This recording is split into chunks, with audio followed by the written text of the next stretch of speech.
Hey, what's up, everybody? Welcome back to News Dose, and well, we do have yet another update for the Microsoft Activision Blizzard case, as it appears the European Commission has narrowed down its concerns, and well, this is not necessarily good for Sony, I'll tell you that much. In fact, it looks like they might have even dismissed Sony's complaints by this point. Maybe they saw through their disingenuous concerns after all. So we'll dive into all of that today, but I also want to talk about just how good 2023 has been so far. I mean, that's really always the priority of this channel, to talk about good games. And honestly, if you start to look at it, the first 3 months of 2023 has arguably been one of the absolute best stretches in gaming of all time. It really has been absolutely crazy, especially with the new release that we'll talk about a little later on today. But before we do that, of course, we do have plenty of other things to talk about as well. As always, do hit those buttons below. It's greatly appreciated, but without further ado, you know it. Let's just go and jump right into it, starting off with Nintendo Switch Online. I feel like they've actually done a pretty good job with this service as of recent, bringing over Game Boy and Game Boy Advance games. That was a fantastic inclusion. They also dropped Metroid Fusion just last week. Absolutely go check that game out if you are a Metroid fan. But that's not quite all, because they just dropped 4 more games that you can play right now. This includes Kirby's Dream Land 2 and Burger Time Deluxe for Game Boy. Then on the Super Nintendo, you get Side Pocket, and lastly, Xevious. So, all things considered, Kirby's Dream Land 2 is the main highlight of this lineup, as it's a highly beloved game, and I mean, for that matter, it's a really good Kirby game for Game Boy. Nonetheless, the great thing about this specific game is that it has aged well. I mean, sure, there's some nostalgia there, of course, but thanks to the art style that they used for some of these old Game Boy games, I think that they hold up for old fans and newcomers alike. As for some of these other games, though, they might not necessarily be your big hitters or anything like that, but Xevious is an interesting inclusion here if you do like those old school shoot 'em up style of games. And for a 16-bit game, Side Pocket, I mean, I haven't played this myself, but I think it looks like a fairly solid addition for fans of Pull. Again, though, you can play all these games right now on Nintendo Switch Online. Oh, and here's something both surprising and a little bittersweet at the same time, and that's a new Persona game that was quietly just announced. This is actually a Persona 5 spin-off, Phantom of the Night, where you play as a completely new protagonist with a new group of characters around you. And I mean, if you're watching the gameplay here, yes, it's a spin-off, but it actually looks good. It appears to be a rather traditional Persona title. The reason that I say this is bittersweet, though, is because this is actually being developed as a mobile game for iOS and Android, first and foremost developed by Perfect World Games and Blackwing Game Studios, and was set to release in China. Yeah, no, I mean, that might be disappointing. Mobile games don't exactly have a great track record. I completely understand that.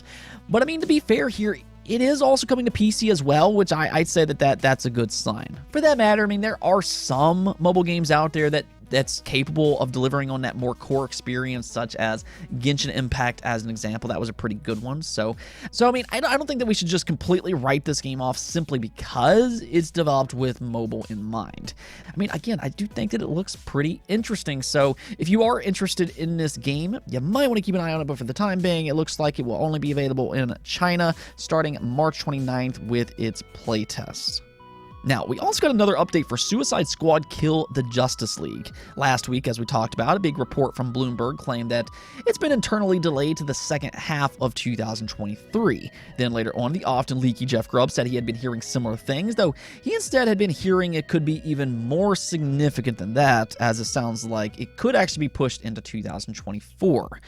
The thing about all this is, though, is that we still have yet to get a confirmation on any of this. It's still just all rumors for the time being.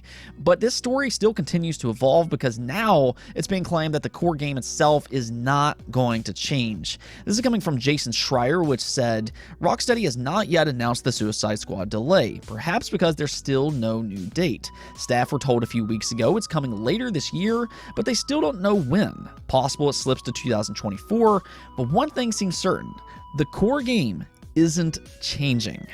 So, I think with that in mind, for anybody who was hoping they'd maybe remove some of its live service elements, I wouldn't really necessarily get my hopes up too much. I mean, it is technically still possible that they could release more of its content day one.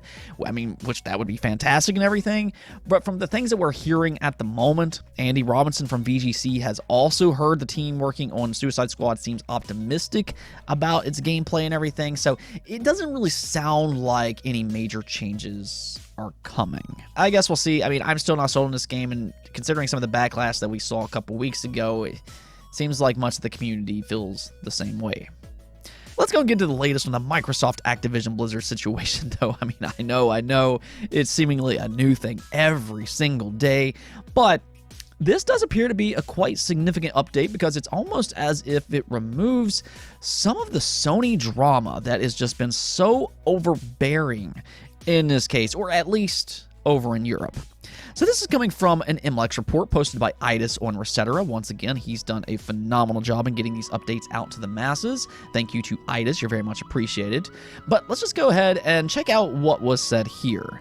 So this MLEX report says, Microsoft committed to EU regulators last night to make Activision Blizzard's catalog of games, including Call of Duty, available to rival cloud gaming services according to MLEX. The offer does not include concessions to ease EU concerns over how the takeover might impact Sony's PlayStation or Google's PC operating system, indicating that the EC has narrowed its objections to the deal to focus on cloud gaming. Now, we'll come back to that here in just a second. That is absolutely huge, but it continues on to say, the 10-year remedy proposal follows the template of recent deals announced by Microsoft with cloud gaming providers Nvidia, Boosteroid, and Ubitus. The EC is consulting market players on Microsoft's cloud gaming offer, and now it has until May 22nd to issue a final decision. So, yeah, that last part there is a little bit more on the unfortunate side of things. The EU got yet another extension, which means that ultimately we get to follow this case even longer now. I know, I'm ready for it to end as well. I'm with you all, but the big part here is that the EU seemingly has narrowed down its concern to only cloud gaming. So in other words, interestingly enough, they no longer find Sony's complaints of concern. In fact, an MLEX quote was later on posted that said, those complaints appear to have fallen on deaf ears at the EU competition enforcer. So this is a huge win for Microsoft, and more so with the fact that there's now an obvious path, a very, very clear path to get the acquisition approved in Europe.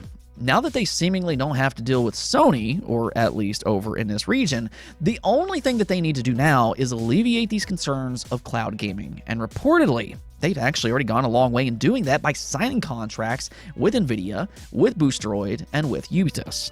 Now, I've seen some people online kind of claim that those contracts were simply publicity stunts, but no, that is not the case here at all. As you can see here, cloud gaming has been absolutely one of the primary concerns for some of these regulators. Both the CMA and the EU have specifically mentioned cloud gaming on numerous occasions. So those contracts, yes, went a very, very long way in alleviating some of those concerns. It shows that Microsoft is absolutely willing to bring these games to other platforms.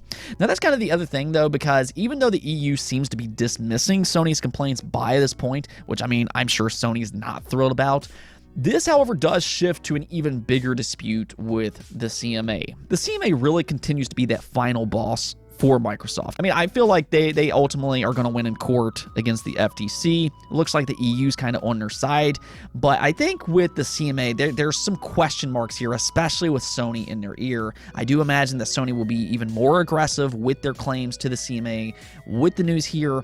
But it does sound like Microsoft is in the hopes that this decision will sway what the CMA does as well.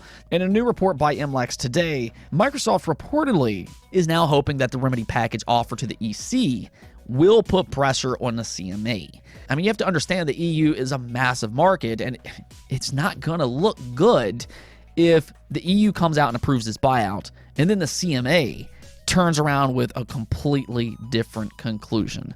Microsoft has already said that they're willing to fight in court if need be, and if they have the EU on their side, this just further boosts Microsoft's case. More so, it gives Microsoft leverage against the UK. Now, I don't know if Microsoft will be that aggressive. I mean, what happens if every other region approves this deal, but then the CMA doesn't? How aggressive will Microsoft be? That remains to be seen. But nonetheless, at the end of the day, Microsoft has a good case. I've been saying that all along, but I think the EU, they see that as well. Sony is the dominant market leader in the console market, and I think the EU saw through their complaints, and that's why they ultimately came to their conclusion here. As far as cloud gaming is concerned, though, that seems to be the one thing both the EU and the CMA can agree with, but as we've seen so far, Microsoft does have solutions for that. So yeah, winning the EU over is a very big milestone for Microsoft and could actually aid them in a worldwide decision. I mean, nothing is necessarily set in stone yet. There's still a long road ahead, but all signs are pointing upward for Microsoft's case. And if the EU truly does approve of this buyout with cloud-based concessions only, I mean, they're not even considering Sony right now, or at least that's what it appears, that's when you'll really start to see a domino effect worldwide. These smaller markets will then start to follow suit. Now, who knows about the CMA, though? That they're really still that wild card to this entire fiasco. But overall, I mean, this is great news for Microsoft's case, and now we really just got to wait for that final decision from the EU, which is set for May 22nd. Moving on, though, I really wanted to talk about this today, and this is, I suppose, a two-part topic. The first part here, though, is about Resident Evil 4 Remake. Reviews are out now, and this shouldn't come as a major surprise considering how good the original is, but its Metacritic score currently sits at a 93 with 92 reviews. So there you go. But more than the score itself, it's the glowing praise that this game is getting that's just so eye-opening here. I feel like a lot of times when it comes to older games in specific, people forget that they can be less impressive for newcomers, especially when it comes to younger gamers. And I think with the original Resident Evil 4, it kind of has that going on. I mean, I still think it's a great game to this day, don't get me wrong, but it was one of the first good over-the-shoulder third-person games. But with that, its controls were not as, let's say, amazing as some of these newer games out there. As good as the original Resident Evil 4 is, it is a little clunky in terms of modern standards. But that's one of the things I've seen some of these reviews point out. Critics seem blown away by just how much better the Resident Evil 4 Remake feels. And not just when it comes to its gameplay, but Capcom took pretty much every opportunity to improve this game, whether that be with its story, new zones to explore, or just with its atmosphere. They seem to have knocked it out of the park with this remake. It just sounds like a better overall game than ever before. So in other words, they made a classic masterpiece into a modern masterpiece in which both old-time fans and newcomers can enjoy. Nonetheless, though, and this is the other part I wanted to talk about, because this game continues the hot streak that is 2023. This year, truly has been absolutely insane. I mean, I'm just going to kind of go down a list of games here that's released this year thus far that has above an 80 overall score on Metacritic. This includes Metroid Prime Remastered with a 94. You then have The Witcher 3 Complete Edition. It has a 94. You have Resident Evil 4 Remake with a 93. There's Persona 4 Golden. That has a 90. Then you have Hi-Fi Rush. There's Dead Space, Dead Cells Return to Castlevania, Theater Rhythm Final Bar Line, Monster Hunter Rise, Persona 3, Octopath Traveler, Paranormal Sight, Age of Empires 2 Definitive Edition, The Legends of Heroes Trails to Azure, A Space for the Unbound, Hogwarts Legacy, which has been absolutely massive. You have a Nice Death if you want a good indie title, like a Dragon Ishin, yet another great Yakuza game. Wolong Fallen Dynasty, I mean, come on, you want some Sekiro type of game, you got that. Then you have Fire Emblem Engage, Bayonetta Origins, Kirby's Return to Dreamland Deluxe, and I mean, you can clearly see this year has been stacked with quality game after quality game. I mean, I kept saying it last year that the first half of 2023 was stacked, but the results, I think, have been even better than what I even realized. I mean, it's one thing to say something, but when you see an action and all of it just kind of come true, just wow. It is truly a great time to be a gamer. We are living in one of the best stretches in gaming history. Let's go take a look at the poll of the day, though, where I asked you all, would you like to see Nintendo do something quote-unquote unique with their next console as opposed to just making it more powerful? This seems to be something that Nintendo is alluding to. They've said this several times, and it does make you wonder if they're doing something more than a simple power upgrade. But as you can see the results here, That's what you all want. You all just want a simple power upgrade, with 71% of you saying no, just make it a more powerful Switch, while 25% of you said yes, you want something unique. Now, I'm kind of in the boat of I really just want a more powerful Switch because I love my Nintendo Switch. I think it's debatably the best Nintendo console ever made. I know some people will disagree with me on that, but I truly believe that. I think the Nintendo Switch is debatably the best Nintendo console of all time, and one of the reasons for that is because they were able to bring their handheld expertise over to a home console all at the same time. Before, they were kind of splitting it up between, you know, the 3DS and the Wii U, or the DS and the Wii. You get my point. They now had all their teams focused on one single device, and it just made for this absolutely fantastic console with a great library of games. And that's another thing, because I feel like all of their games, they feel good as a handheld experience. Here's the thing with me, though. I think that no matter what Nintendo does, I think that they will stick with the hybrid design. But when they talk about unique, that's where I'm thinking that they want to add something else to it. I just wonder what that will be. I've heard some people say they might try to go with virtual reality. I've heard some people say they might try to add in AR. Maybe they'll do a dual screen like they did with the 3DS and things like that.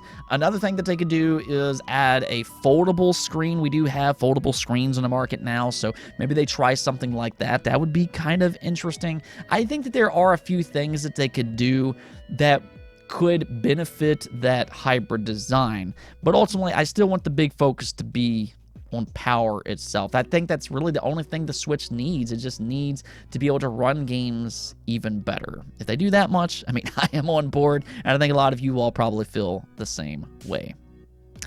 Anyways, that's it for this episode, but if you liked the video, don't forget to bell notification and subscribe button for more content just like this. Also, if you'd like to support the channel through Patreon, thank you for making this content possible. Peace out.